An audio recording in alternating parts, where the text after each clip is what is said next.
Hello friends, आज हम बात करेंगे टिप्स टू प्रिवेंट क्लॉटिंग, यानी कि खून का थक्का बनने को या कोई भी क्लॉटिंग रिलेटेड प्रॉब्लम होने को कैसे रोका जा सकता है, क्या क्या चीज़ों का पालन करने की ज़रूरत है।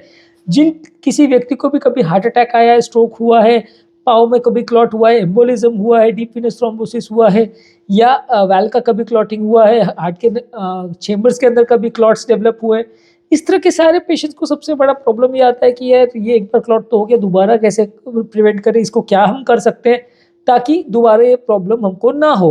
तो आज हम बात करेंगे इस टॉपिक के बारे में कि ये क्या क्या चीज़ों को करके हम बॉडी के क्लॉटिंग की टेंडेंसी को या क्लॉट बनने की टेंडेंसी को कुछ हद तक हम रोक सकते हैं, कम कर सकते हैं। जो लोग भी हमारे चैनल पे नए हैं उन्हें रिक्वेस्ट करूँगा चैनल को सब्सक्राइब करें। ऐसा करने से चैनल को कंटिन्यू करने के लिए हमें मोटिवेशन और इंस्पिरेशन मिलती है। सबसे पहला टिप ये है कि जो भी मेडिसिन आप ले रहे हैं वो प्रिस्क्राइब जो किया है उसके हिसाब से ही लीजिए। अपने हिसाब से मेडिसिन को एडजस्ट या मैनेज मत करिए। कई बार क्या होता है, लोग खून पतला करने की दवा, ये दवा अच्छी नहीं लग रही, गर्म लग रही है, ये महंगी है, ये सस्ती है के चक्कर में अगर 2 दवा डॉक्टर ने लिखी है तो उसके बदले 1 दवा ले रहे हैं, या डॉक्टर ने 2 ब्लड थिनर लिखा है, आपने 1 ले लिया क्योंकि आपको ज़रा सा दांत में ब्लीडिंग हो गया, ज़रा सा कहीं कान में ब्लीडिंग हो गया, या ज़रा सा मोशन में ब्लड चला गया 2 ड्रॉप, और आपने सब दवा बंद करके बैठ गए। तो वो सारी चीज़ों का आपको ध्यान रखने की ज़रूरत है कि ये सारे डिसीजंस आपके अकेले के लिए जाए, ऐसा पॉसिबल नहीं है। क्योंकि अगर आप अपने हिसाब से डिसीजन को लेने की कोशिश करेंगे तो इनका उल्टा पड़ने का चांस बहुत ज़्यादा है।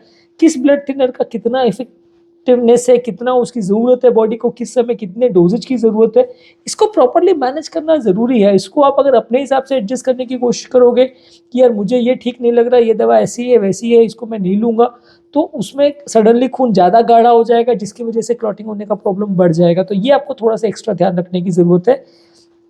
एक और बहुत इंपॉर्टेंट चीज़ है कि क्रॉस प्रिस्क्रिप्शन या डबल प्रिस्क्रिप्शन को अवॉइड करिए। इसमें क्या होता है कि कई बार आप अलग अलग लोगों के प्रिस्क्रिप्शन ले रहे होते हैं, कोई डायबिटीज़ का डॉक्टर, कोई हाइपरटेंशन का डॉक्टर, कोई कोलेस्ट्रॉल का डॉक्टर, कोई हार्ट का डॉक्टर, कोई ब्रेन का डॉक्टर, कोई किडनी का डॉक्टर, सबके आप अलग अलग मेडिसिन ले रहे होते हैं। और कई बार क्या होता है कि ब्लड थिनिंग की मेडिकेशंस अलग अलग नाम से, अलग अलग तरह के ब्रांड से आती रहती है, तो इसमें ओवरडोज और अंडरडोज दोनों होने का प्रॉब्लम हो जाता है। कई बार डायबिटीज़ वाले को दिखाओगे बोलेगा बाकी दवा हार्ट वाले के हिसाब से लो, हार्ट वाले को दिखाओगे बोलेगा बाकी दवा कोलेस्ट्रॉल वाले के या डायबिटीज़ वाले के या किडनी वाले के हिसाब से ले लो। तो ये सब लिखने के चक्कर में कई बार इंपॉर्टेंट दवा मिस हो जाती है, या पेशेंट मिस कर देता है कई बार कि दवा लिखी तो ज़रूर है लेकिन उसको लगता है कि अरे तो हार्ट वाले ने तो लिखा ही होगा, चलो इनका वाला ब्लड खून पतला करने का केवल उन्होंने लिखा होगा। बाद में पता चलता है कि उन्होंने लिखा नहीं था, इसलिए ये सोच के कि डायबिटीज़ वाले ने लिखा होगा। तो ये मल्टीपल प्रिस्क्रिप्शन होने के चक्कर में कई बार गड़बड़ हो जाती है कि आपको सारा प्रेस्क्रिप्शन जो है या सारी मेडिसिन जो ले रहे हैं उसको एक लिस्ट में या एक जगह पे डिटेल करके रखे तो ज़्यादा अच्छा है। कई पेशेंट्स और रिलेटिव्स का मैंने देखा है कि वो सारी प्रेस्क्रिप्शन को प्रॉपर वे में एक तरह से लिख के रखते हैं, उसके बाद अपने पेशेंट को, रिलेटिव्स को उस तरह का दवाइयाँ देते हैं। तो वो काफ़ी साइंटिफिक तरीका है, काफ़ी बेटर तरीका है कि आपकी सारी मेडिसिन का या तो अगर कोई सॉफ्टवेयर सिस्टम है या कोई एक्सेल शीट बना के उसका प्रिंट आउट ले लो तो वो ज़्यादा अच्छा है कि कितनी मेडिसिन चल रही है। तो जब भी आप डॉक्टर के पास जाए तो आप वो पूरा दिखा सकते हैं कि इनको ये 15 मेडिसिन चल रही है, इसमें ये पैथी की ये मेडिसिन है। तो उसमें क्या है, मल्टीपल पर्चे नहीं छानने पड़ते डॉक्टर को भी कि ब्रेन वाले का क्या चल रहा है, साइकेट्रिक वाले का क्या चल रहा है। इस चक्कर में क्या होता है कि डबल और ट्रिपल चीज़ें बहुत हो जाती है, कई दवाओं में है। ऐसा ज़रूरी नहीं कि सिर्फ ब्लड थिनिंग मेडिकेशन की बात कर रहा हूँ, किसी को उस कोलेस्ट्रॉल की दवा, किसी को बीपी की दवा, किसी को शुगर की दवा, किसी को किडनी की दवा, किसी को कोई ब्रेन की दवा, नींद की दवा, बहुत सारी चीज़ें डबल डबल हो जाती है। मल्टीविटामिन जैसी चीज़ें भी डबल डबल हो जाती है क्योंकि ये सब इतने सारे नामों की से आती है कि ज़्यादातर डॉक्टर्स को पता ही नहीं रहता कि ये पर्टिकुलर जो मॉलिक्यूल लिखा है उसमें क्या चीज़ है। तो कई बार बड़ा कन्फ्यूजन हो जाता है कि डॉक्टर्स मल्टीपल प्रिस्क्रिप्शन की वजह से कन्फ्यूज हो जाते हैं कि आपको क्या देना है क्या नहीं देना है मेडिसिन। तो आपके लिए बहुत ज़्यादा ज़रूरी है कि सारी मेडिसिन जो भी आप चल रही है उसको एक प्रॉपर लिस्टिंग करें और उसके हिसाब से पेशेंट को मैनेज करें तो ज़्यादा अच्छा है। नेक्स्ट है कि जो भी आपका ब्लड प्रेशर लेवल है और कोलेस्ट्रॉल लेवल है उसको प्रॉपरली मॉनिटर करें।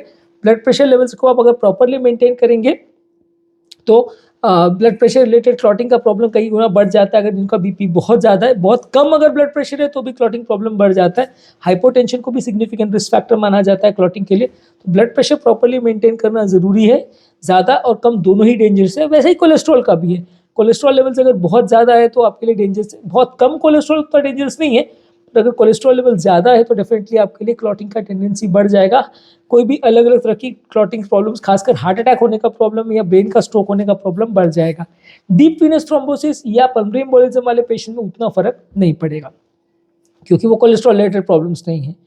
नेक्स्ट है कि स्मोकिंग को बंद रखिए। अगर आप स्मोकिंग करते हैं तो स्मोकिंग से क्या है, नलियों की क्लॉटिंग की टेंडेंसी बढ़ जाती है। हार्ट प्रॉब्लम्स वाले पेशेंट को हर हालत में स्मोकिंग को या तंबाकू का सेवन पूरी तरह से बंद रखना चाहिए, नहीं तो क्लॉटिंग का चांस ज़्यादा हो जाता है। नेक्स्ट है कि कई बार अल्कोहल को भी अवॉइड रखना चाहिए क्योंकि इससे भी क्या है थोड़ा सा लिवर पर या अलग अलग सिस्टम्स पे इतना ज़्यादा इफेक्ट पड़ता है कि बॉडी की ब्लीडिंग और क्लॉटिंग पैरामीटर्स चेंज हो सकते हैं, तो उसको भी आप अवॉइड करें तो ज़्यादा अच्छा है। नेक्स्ट है रेगुलर बेस पे एक्सरसाइज कीजिए। रेगुलर बेस पे अगर आप वॉकिंग, रनिंग, जॉगिंग या एरोबिक एक्सरसाइज करते हैं तो इससे हार्ट प्रॉब्लम्स वगैरह कंपेरेटिवली कम होती है। नलियों का जो एंडोथीलियम है उसकी लाइनिंग कंपेरेटिवली अच्छा काम करती है, एंडोथीलियल डिस्फंक्शन नहीं होता, क्लॉटिंग की टेंडेंसी ओवरऑल कम हो जाती है। तो अगर आप रेगुलर बेसिस पे अगर एक्सरसाइज करते हैं तो आपको क्लॉटिंग रिलेटेड प्रॉब्लम्स या हार्ट अटैक रिलेटेड प्रॉब्लम्स आने का चांस कम हो जाएगा। हेल्दी बॉडी वेट मेंटेन करिए। अगर आप बहुत ज़्यादा ओबीज है या बहुत अंडर वेट है, दोनों ही कंडीशंस आपके लिए अच्छी नहीं है। बहुत अंडर वेट लोगों में ब्लीडिंग का चांस ज़्यादा होता है, ओवर वेट लोगों में क्लॉटिंग का चांस ज़्यादा होता है। तो अगर आपको बॉडी वेट ज़्यादा है स्टैंडर्ड से, यानी बीएमआई आप कैलकुलेट करते हैं पेशेंट का, उसमें कितना पेशेंट का लेवल्स है उसको पेशेंट की हाइट और पेशेंट का बॉडी सरफेस एरिया को आप कैलकुलेट करते हैं। उसके हिसाब से अगर पेशेंट का अगर बीएमआई लेवल जो है 18 से कम आ रहा है तो भी डेंजरस है, और 25 से ज़्यादा आ रहा है तो भी डेंजरस है। अगर 18 से कम आ रहा है तो पेशेंट का बीएमआई कम है, बहुत ज़्यादा अंडरवेट है पेशेंट। अगर 25 से ज़्यादा आ रहा है तो पेशेंट ओवरवेट है, उसका बॉडी वेट जितना होना चाहिए उससे ज़्यादा आ रहा है। तो दोनों ही सिचुएशंस अच्छी नहीं है। प्रॉपर या हेल्दी बॉडी वेट मेंटेन करें, proper body mass index maintain करें तो अच्छा है। नेक्स्ट है कि प्रॉपर हेल्दी डाइट लीजिए। हेल्दी डाइट अगर आप लेते हैं जिसमें कि ताज़ा फल सब्जी है, होल ग्रेन्स है, प्रोसेस फूड कंपेरेटिवली कम है, तो इससे ब्लीडिंग और क्लॉटिंग के प्रॉब्लम्स दोनों ही कंपेरेटिवली अच्छे रहते हैं। जितना अच्छा और पौष्टिक खाना आप लेते हैं तो उसमें बॉडी का मेटाबॉलिज्म अच्छा रहता है। अलग अलग तरह की हार्ट रिलेटेड प्रॉब्लम्स का चांस कम हो जाता है, चाहे वो ब्लीडिंग रिलेटेड हो या क्लॉटिंग रिलेटेड हो। नेक्स्ट है कि पानी ज़्यादा पीजिए, बॉडी को हाइड्रेशन प्रॉपरली रखिए। अगर आपका बॉडी डिहाइड्रेटेड हो जाती है तो बॉडी का क्लॉटिंग का चांस कई गुना बढ़ जाता है। बॉडी को पूरी तरह डिहाइड्रेट होने मत दीजिए। डिहाइड्रेशन होने से ब्लड प्रेशर कम हो जाता है। ब्लड प्रेशर कम होना बहुत ज़्यादा इंपॉर्टेंट रिस्क फैक्टर माना जाता है बॉडी की क्लॉटिंग टेंडेंसीज के लिए। तो अगर आपको क्लॉटिंग का प्रॉब्लम है या ब्लीडिंग का प्रॉब्लम है, दोनों ही केसेस में आपको पानी ज़्यादा मात्रा में पीना है। लगभग 7-8 ग्लास दिन भर में पानी पीना है। हाँ, अगर सीवियर हार्ट फेलियर है तो फिर आपको डॉक्टर के साथ डिस्कस करने की ज़रूरत है कि मैं इसमें कितना पानी ले सकता हूँ। जिन लोगों को सीवियर हार्ट फेलियर है उनको कंपेरेटिवली थोड़ा कम पानी लेना है, लेकिन उसका फिर भी ये मतलब नहीं है कि बॉडी को पूरी तरह डिहाइड्रेट कर दे। उसमें थोड़ा सा कम मेंटेन करें, और जहाँ आपको ऐसा लगता है कि बीपी ज़्यादा कम हो रहा है या आपको चक्कर वगैरह आ रहे हैं तो उस दिन आप पानी और नमक ज़्यादा ले सकते हैं। जब सांस वगैरह फूल रही है तो इसका मतलब पानी बॉडी में ज़्यादा हो गया है, तो उस दिन पानी कम ले लीजिए। नेक्स्ट इंपॉर्टेंट टिप है, मेंटल स्ट्रेस को प्रॉपर्ली मेंटेन करिए। मेंटल स्ट्रेस होने से भी ब्लड में क्लॉटिंग का टेंडेंसी कई गुना बढ़ जाता है। तो जो लोग को भी मेंटल स्ट्रेस है उनको मन को शांत रखने की ज़रूरत है। बहुत ज़्यादा स्ट्रेस या टेंशन नहीं ले, वो ज़्यादा अच्छा है उनके लिए, नहीं तो क्लॉटिंग का रिस्क बढ़ जाएगा। नेक्स्ट है कि लंबे समय तक कहीं बैठिए मत। लंबे समय तक अगर आप बैठते हैं, खासकर अगर आप एरोप्लेन्स वगैरह में अगर जाते हैं और वहाँ कई घंटे तक बैठे रहते हैं, उठते नहीं है सीट से, तो पाँव की नसों में क्लॉट जमने का चांस रहता है। जब आप ऑफिस वर्क वगैरह भी कर रहे हैं और कई घंटे तक बैठे बैठे बीच में भी आप ज़रा भी रेस्ट नहीं ले रहे, ज़रा भी चलना फिरना नहीं कर रहे, तो पाँव की नसों में क्लॉट जमने का या पाँव की नसों में खून का थक्का जमने का चांस काफ़ी बढ़ जाता है। तो आपको इसमें ध्यान रखने की ज़रूरत है कि थोड़े थोड़े टाइम में थोड़ा चले फिरे, तो उससे आपको पाँव की नसों में जो ब्लड जमा हुआ है उसको निकलने के लिए जगह मिलेगी, और पाँव की मसल का जब काम होगा तो ब्लड को पुश करेंगे हार्ट की तरफ। नेक्स्ट है कि अगर आपको पाँव में डीप वीनस थ्रोम्बोसिस है, क्लॉट से या वेरिकोज वेन्स अगर की प्रॉब्लम है तो कंप्रेशन स्टॉकिंग्स पहनिए। अगर पाँव के में फूल भी गई है, पाँव की नसों में अगर पानी भी भर गया तो भी कंप्रेशन स्टॉकिंग्स पहनिए, तो वो आपकी नसों को कंप्रेस करेंगी, जिससे कि पानी या ब्लड हार्ट की तरफ पुश होगा, तो कंपेरेटिवली पाँव में सूजन उतना ज़्यादा नहीं रहेगी, तो इससे भी क्लॉटिंग का टेंडेंसी थोड़ा कम हो जाता है। काम करने के दौरान भी आप बीच बीच में थोड़ा सा ब्रेक्स ले सकते हैं। अगर आप बहुत लंबे समय तक काम कर रहे हो, कई घंटे तक काम कर रहे हो, तो बीच में आधे घंटे का ब्रेक लेना चाहिए। यह आपके मेंटल स्ट्रेस लेवल्स को भी कम करेगा, आपके फिजिकल स्ट्रेस लेवल्स को भी कम करेगा, पाँव में ब्लड के स्टैग्नेशन लेवल्स को भी कम करेगा, और आपके माइंड को थोड़ा सा पीस मिलेगा, तो इससे आपका ब्लड का क्लॉटिंग टेंडेंसी थोड़ा कम होगा। नेक्स्ट है कि अगर आपको कोई भी मेडिकल कंडीशंस है जैसे कि बीपी, शुगर, कोलेस्ट्रॉल है या ये इस तरह का कोई भी प्रॉब्लम है तो उसको प्रॉपर्ली मैनेज कीजिए, मेंटेन कीजिए।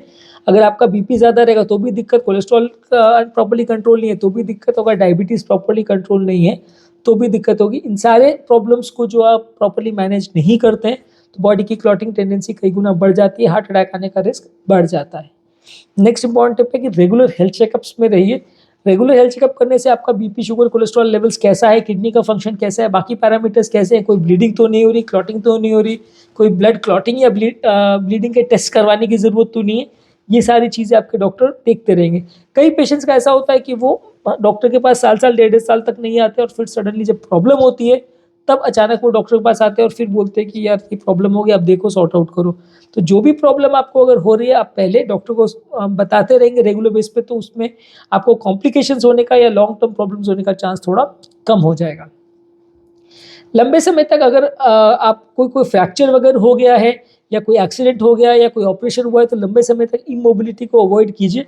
अगर आप पलंग पर कई दिनों तक पड़े रहते हो, कोई किसी को लकवा वगैरह भी हो गया है तो पाँव की नसों में डीप वेनस थ्रोम्बोसिस होने का या क्लॉट बनने का चांस कई गुना बढ़ जाता है। तो अगर आपको इस तरह का कोई भी प्रॉब्लम है जिसकी वजह से आपको बेड रेस्ट की ज़रूरत है तो भी लंबे समय तक इमोबाइल नहीं रहना है। ऑपरेशन वगैरह भी हो जाए तो भी नेक्स्ट डे से पेशेंट को चलना फिरना बने जितना जल्दी चालू करने की ज़रूरत है। जितना जल्दी पेशेंट एम्बुलेटरी होगा उतना क्लॉटिंग का टेंडेंसी थोड़ा कम हो जाएगा। नेक्स्ट है कि अगर किसी पेशेंट को, खासकर फीमेल पेशेंट्स को, अगर मीनोपॉज होने के बाद हार्मोन थेरेपी वगैरह दे रहे हैं, एस्ट्रोजन रिप्लेसमेंट थेरेपी वगैरह दे रहे हैं तो उसमें ज़्यादा ध्यान रखने की ज़रूरत है। एस्ट्रोजन रिप्लेसमेंट थेरेपी से कई बार क्लॉटिंग का टेंडेंसी बॉडी में बढ़ जाता है जिससे आपको ब्लड क्लॉट्स डेवलप होना चालू हो जाता है। अगर एस्ट्रोजन रिप्लेसमेंट थेरेपी फीमेल को पेशेंट को दे रहे हैं या किसी भी व्यक्ति को अगर इस तरह का कोई भी हार्मोनल थेरेपी दे रहे तो उसमें थोड़ा सा एक्स्ट्रा ध्यान रखने की ज़रूरत है कि उससे क्लॉटिंग बढ़ सकता है। नेक्स्ट है कि जब भी कोई पेशेंट की अगर सर्जरी हो रही है या एनेस्थीसिया पेशेंट को दे रहे हैं तो प्रॉपर्ली, अगर हार्ट पेशेंट है, हार्ट का प्रॉब्लम्स है तो उसमें ध्यान रखने की ज़रूरत है। हालांकि सर्जरी के पहले ब्लड थिनिंग मेडिकेशन ज़्यादातर डॉक्टर्स बंद करवा देते हैं क्योंकि उनको सर्जरी में नहीं तो ब्लीडिंग का प्रॉब्लम होता है। पर दूसरी तरफ भी सच ये है कि अगर आप दवाइयाँ पूरी तरह से बंद कर देते हैं तो सर्जरी के आसपास के पीरियड में या उसके तुरंत बाद हार्ट अटैक्स होने का चांस, ब्लड क्लॉटिंग होने का चांस और पाँव में क्लॉट्स वगैरह बनने का चांस भी काफ़ी ज़्यादा हो जाता है। तो जैसे ही सर्जरी हो तुरंत ब्लड थिनर्स चालू कर सके तो अच्छा है। सर्जरी के पहले या दौरान भी अगर कोई ब्लड थिनर चालू रह सके जिसमें सर्जरी को ब्लीडिंग में रिस्क उतना ज़्यादा ना हो तो ज़्यादा अच्छा है। तो उससे क्या है, क्लॉटिंग रिलेटेड प्रॉब्लम्स होने का चांस कुछ हद तक कम हो जाएगा। नेक्स्ट है कि अगर आपको डायबिटीज़ का प्रॉब्लम है तो डायबिटीज़ का प्रॉपर ध्यान रखने की ज़रूरत है। डायबिटीज़ एक इंपॉर्टेंट रिस्क फैक्टर है जो हार्ट अटैक के चांस को ऑलमोस्ट 4 से 5 गुना बढ़ा देता है। तो प्रॉपर तरह से, प्रॉपर दवाइयों के साथ अगर आप डायबिटीज़ को मैनेज करेंगे तो आपको ज़्यादा अच्छा रिजल्ट मिलेगा, ज़्यादा लॉन्ग टर्म प्रॉब्लम्स होने का चांस थोड़ा कम हो जाएगा। इन सब के बाद भी अगर आपको ब्लीडिंग या क्लॉटिंग का कोई भी प्रॉब्लम है तो आपके डॉक्टर के साथ डिस्कस कीजिए, उनको पूरी कंडीशन बताइए कि क्या प्रॉब्लम है, कितनी प्रॉब्लम है, क्यों प्रॉब्लम हो रही है और फिर वो डॉक्टर आपकी दवाइयों को एडजस्ट करेंगे, आपकी बॉडी के हिसाब से डोजेस को एडजस्ट करेंगे, दवाओं को कम ज़्यादा करेंगे तो आपको प्रॉब्लम होने का चांस कम हो जाएगा। विंटर्स वगैरह में भी थोड़ा क्लॉटिंग का चांस बढ़ जाता है तो उससे आने से पहले भी एक बार डॉक्टर के साथ डिस्कस कर सकते हैं कि कोई ठंड प्रदेश में आप जा रहे हैं या विंटर में आने वाली है, ठंड ज़्यादा आने वाली है, आपके यहाँ ठंड ज़्यादा पड़ती है तो उसके पहले भी आप डॉक्टर से डिस्कस कर सकते हैं। विंटर में क्लॉटिंग का टेंडेंसी के रिलेटेड मैंने ऑलरेडी एक वीडियो किया जो कि आप मेरे चैनल पर देख सकते हैं। इस तरह का भी अगर कोई प्रॉब्लम हो तो डॉक्टर के साथ डिस्कस करके ब्लड थिनिंग मेडिसिन को एडजस्ट करवा सकते हैं। तो आज के टॉपिक में हमने बात की ब्लड थिनिंग मेडिकेशन से रिलेटेड। क्लॉटिंग अगर किसी को प्रॉब्लम है तो उसको क्या क्या चीज़ें ध्यान रखने की ज़रूरत है। यदि इस टॉपिक को संबंधित आपकी कोई कमेंट्स, क्वेरी, सजेशन है, कोई और टॉपिक्स पर आप चाहते हैं वीडियोस बनाए, कोई पेशेंट रिलेटेड क्वेरीज है तो नीचे कमेंट सेक्शन में उनके बारे में बताइए, हम उन्हें कवर करने का प्रयास करेंगे। अंत में मैं डॉक्टर नवीन अग्रवाल तहे दिल से आपका शुक्रिया अदा करूँगा कि आपने इस टॉपिक को एंड तक देखा। जो लोग हमारे चैनल पर नए हैं उन्हें रिक्वेस्ट करूँगा कि चैनल को सब्सक्राइब करें। ऐसा करने से चैनल को कंटिन्यू करने के लिए मोटिवेशन और इंस्पिरेशन मिलती है। जब भी हम कोई नया कंटेंट या वीडियो अपलोड करते हैं उसका नोटिफिकेशन आपको मिल जाता है। जो लोग ये सारा कंटेंट शॉर्ट्स में या ब्रीफ में देखना चाहते हैं उनके लिए रेगुलर बेस पे यूट्यूब शॉर्ट्स या फेसबुक, इंस्टाग्राम पे रील्स अपलोड कर रहे हैं जिसमें सारे कंटेंट का 1 मिनट में ब्रीफ समरी में आपको देते हैं जो आप अपने फ्रेंड्स, फैमिली, रिलेटिव्स और सोशल मीडिया ग्रुप्स में शेयर कर सकते हैं हेल्थ टिप्स के फॉर्म में।